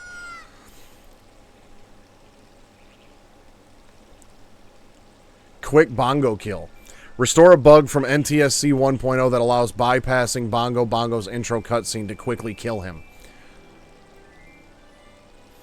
So, what's funny to me is that even though this is like a more modern, fan-made port, there's still options in here to just be like, hey, there was an original bug in this game. You can turn it on. You can enable the bugs. So it's just the extra mile was insane. Crowd control will attempt to connect to the crowd control server. Mirrored world. So here we go. If you wanted to play Twilight Princess or Ocarina of Time on the Wii, here you go. Now everything is backwards. Link is now right-handed. So you can even do that. You can even play this completely mirrored like you would Twilight Princess on the Wii. Enemy randomizer, randomized enemy sizes. There's like a half-ass co-op in here. Cheats. Infinite money, health, magic. Nehru's love. Don't even know what that is. No clip. Allows you to walk through walls. Climb everything. Hook shot everything. Moon jump on L. Makes you float. Super tunic. Makes every tunic have the effects of every other tunic. Infinite sword glitch. Freeze time. Deku sticks. Unbreakable and always on fire. Enable beta quest. Save states. Change age. Clear cutscene pointer. And then there's one more thing that I thought that was really kind of cool. The cosmetics editor. So this was a big deal because this is how I was able to get my HUD the way that it looks. So you can customize the position of the B button. So right now it's at 35. So you could put it down here. You could put it up there. You could put it, over here somewhere. That to me was a huge quality of life upgrade, being able to customize your entire HUD exactly how you wanted it. You could also customize all of the colors, which is what I did. So the B button is like the old, like I think up until the PS3 or PS5 actually. Like the PlayStation controllers, the X button was blue. The circle button was red. Triangle was green. So that's how I was able to do that, was through this menu. You can change a lot of the colors and stuff of the HUD. You can do goofy shit like Link's body scale, so you can make him huge. just run around as giant Link. Like, you could do some ridiculous shit. You could also make him really small.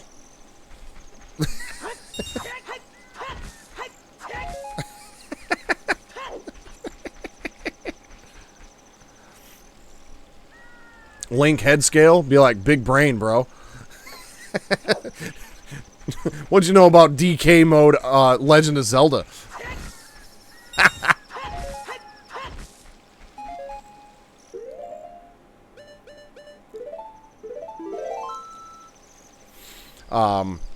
Yeah, then there's the bunny hood Link sword scale, so just give him a gigantic sword. Look at how buff his hand gets.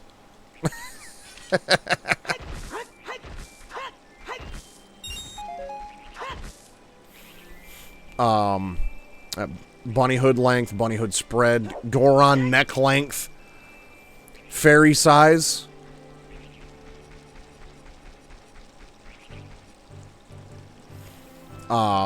World and NPCs, so you can change some of the NPC coloring and all that kind of stuff. Effects. We can customize Link's tunic color. So you can make it, you know, black or white. You know, we could do pink even. You can change that to any color you want. The boots, you give them white boot. Well, might not work with this particular mod. Yeah, you can change the color of his boots. Yeah, it doesn't look like that's going to do anything on this particular mod here. Hair, I know that one doesn't work with this particular mod, but you can give him, you know, change his hair color. So this really gives you the, you know, like the chance to really kind of customize Link to your liking. So I'm a huge fan of that. Need a bigger hand for that sword. So I'm a huge fan of that. Just being able to customize your character to your liking. So that was a pretty big deal. Audio editor, so you can change what music plays when. Oh, I wonder if there's a way that... I wonder if there's a way that you could, like, replace the Song of Time with, like, the Dragon Zord theme. That'd be lit. Let's see. Gameplay stats. So... Okay, so these are the timestamps. So that's interesting. Let me actually reset this and load up my last save file, because there's something I want to look at here in those stats, as a matter of fact. So I don't know where this is going to start me back off. Okay, well, way back down here. So I guess this is the last, like, major save point. But, let's see. Gameplay stats. So now we've got timestamps. So my total game time at this point, by loading this up, is 19 hours, 43 minutes. So it took me 7 minutes, 55 seconds to get the Kokiri sword. Hour before I learned Zelda's Lullaby. I learned Saria's song at 2 hours. I got the boomerang at 450. Master Sword at 536. So, like, every major event is time-stamped. That's kind of cool. And let's see, we got counts. So, defeated 676 enemies. Collected 3,323 rupees. Only spent 1,000. Buttons pressed, 27,522. It records your button presses. My biggest one was C down. Nope, it was Z. Nope, A button. 11,000 times. Breakdown, Gerudo Training Ground. Is this like how much time I spent in each individual room? Ha!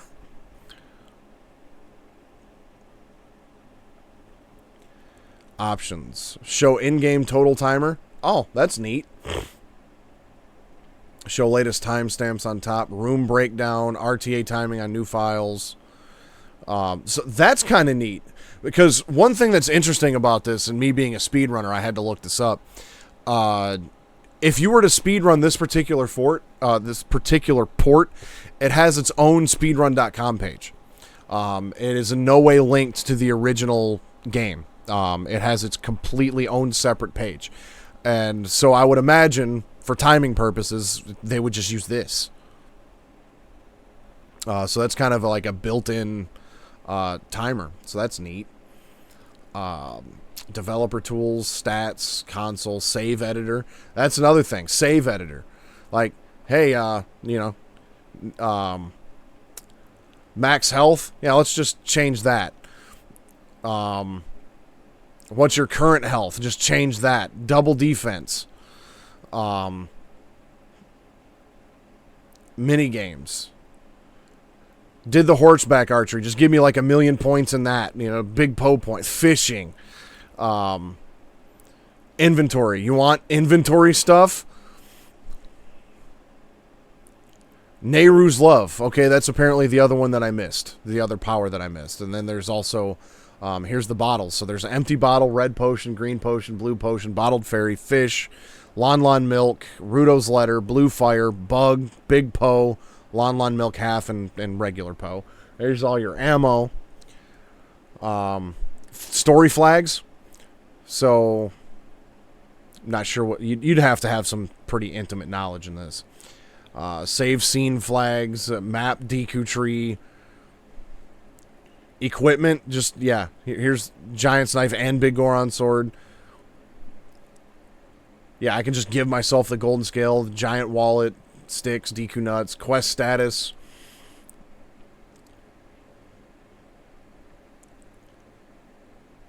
Keys, just give yourself all the keys. Link's position. You know, so this is, that gets pretty in-depth. Collision viewer, actor viewer. And then you got your randomizer over here, which I don't know anything about. So, I mean, there's just so many settings. You can just really customize this particular, port to play exactly how you want. So, there was a lot of stuff in there that I never went over in any other portion, and well, since I don't have the ability to, I mean, I could keep playing, but it's been 2 hours now, and there's nothing wrong with this being a little bit shorter today. So yeah, there we have it. That is Legend of Zelda Ocarina of Time on the Ship of Harkinian PC fan port. Ooh, I had a good time with this. It was fun to go back through this game again. I remember playing it on my GameCube when I had the promotional disc. I've had it on emulator, for quite some time, but could never figure out a control scheme that I liked, that I wanted to use and could get used to. So being able to customize the HUD and have the mods for this particular port that actually, replace the, buttons on the screen to actually be what I assign them to be. The added frame rate, the added resolution, the mods, all this is just fantastic stuff. And this was a really cool way to go back and re-experience a classic. But with this all said and done, here's what's coming up next. Grim, he just finished a playthrough of the Pokemon trading card game last night, and I urge you to go to his YouTube and check that out, because if you don't know where to find his YouTube, first of all, shame on you. Second of all, you can search the Grim Gamer on YouTube and find him there, or you can join the Grim Beardson Discord, which is pinned in the chat and in the description below on YouTube. But this last episode of Grim's Pokemon trading card game was quite epic. Went like at least 9 duels straight without a loss. Multiple cans of the ass whip were open. That is 100% correct. It was pretty epic to watch. So if you're a fan of Pokemon and a fan of the old school Pokemon trading card game, do go give that a watch. But tomorrow, what do you got coming up tomorrow, Grim? And while we wait for that response, coming up this Sunday, I had to actually break out the PS2 for this game. I'm going hardware and I'm going old school, because the one thing you'll find with me and Grim is Grim prefers hardware, the OG hardware, whenever possible. Myself, I prefer to run the emulators and things like that, because I already have my computer set up for the streaming and whatnot. And it's just, I just prefer the ease of emulators. One off of an old school 2D platformer on Sega Genesis, Bubsy 2. So if you remember Bubsy 2, you're going to want to tune into the Grim Gamer tomorrow. But I just like the ease of emulators. I don't have a lot of space for old consoles. I don't like having to take the old VGA cables and, run them through adapters and converters and stuff like that. If I can just load it up on my computer on an emulator and play it that way, that to me is much easier. But this particular game does not emulate properly. And that is Stuntman. This game was a staple of my PS2 days. Played it to death, beat it several times. It's just been quite some time since I've done it. And I've been kind of itching to replay it. But in the fourth, I believe it's the fourth scene in this game, there's a car that you have to chase. And if you try to play this on emulator, the car just runs into a wall and stays there, and it's impossible to beat it. I am going to let the baseline get me. That's for damn sure. What you know about that? Anyway, 300 pounds of pressure. Yes. Yeah, we're going to get all of it. But yes, we're going to be going through Stuntman, and this game has been described as the Dark Souls or Demon Souls of driving games. I've played it so much, years back that I'm sure there's going to be scenes that I have trouble to get through because that's just the nature of this game. But I may enjoy it a little bit more than Grim did. Grim did a playthrough of this game a couple years ago, and actually, it has mentioned wanting to do it again at some point. But I'm really looking forward to that. And then also, let's see, I didn't realize it had been this long.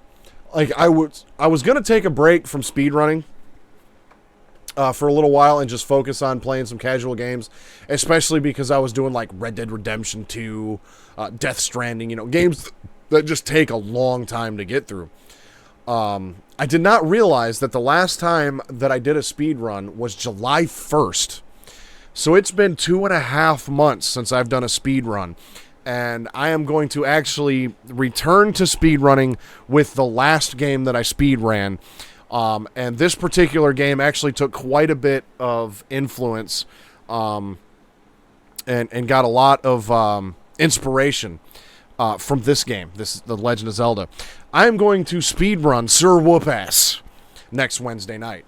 And I'm going to do so glitchless.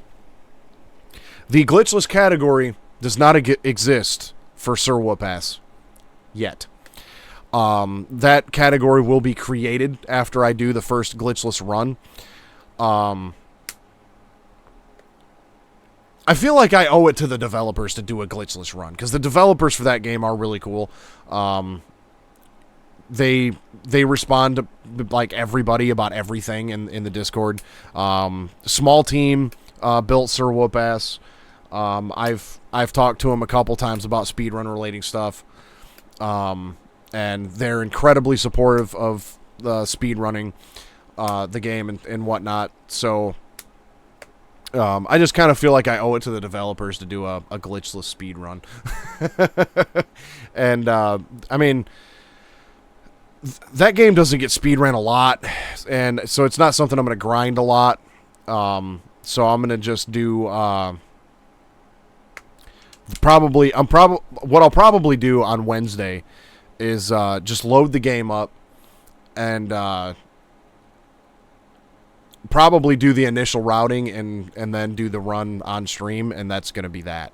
Because I pretty much know the route and everything already just from the 80% runs that I do. I just have to do it without glitches. And so there's not... I mean, there's a couple major ones and some of the smaller ones, but the actual route from dungeon to dungeon doesn't change. So that's not a big deal. And then after that, I'm gonna get back into speedrunning Metal Gear Solid: The Twin Snakes. I still have yet to achieve my goal of a sub-hour extreme difficulty run. My last run of that was, I think, back in June, and I was 28 seconds from getting extreme big boss sub-hour. But it's been a couple months since I've done that one, so I think to refresh my memory, I'm just going to go ahead and do very easy. So what's likely going to happen is I'll do them on Wednesdays. So I'll, fire up the stream, and I'll probably start with very easy and easy in one stream. Then the next week I'll do normal and hard.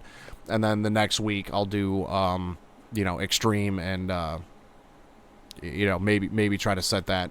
Then once I do that, I'm going to move on to extreme all dog tags. So that's been the plan for quite some time, but burnout was also a real thing. And I think that was a big part of it. I needed to just sit back and enjoy games again and just play them rather than try to beat them fast. Like, I enjoy speedrunning, but I also like actually playing games. So trying to have a good balance in there. But anyway, yeah, it's a little short today, but that's it for The Legend of Zelda Ocarina of Time. So if you're watching this on YouTube and you've made it this far, I highly appreciate it. I also highly appreciate the fact that my previous part 6, is now my highest watched, my most viewed video on YouTube currently. First video I've ever done to crack 1,000 views. So I do extremely appreciate that. And if you're watching this on YouTube, I really do appreciate it. Hit that Discord link in the description and just come hang out with us during the week. And, you know, we can talk all things gaming. And, yeah. So there will be a subscribe button up there, and there will be a playlist over there with all 7 parts in it. So you can check out this entire playthrough from beginning to end. And, yeah, I will see you all on Sunday night for Stuntman. Until then, you know what to do. Stay suave.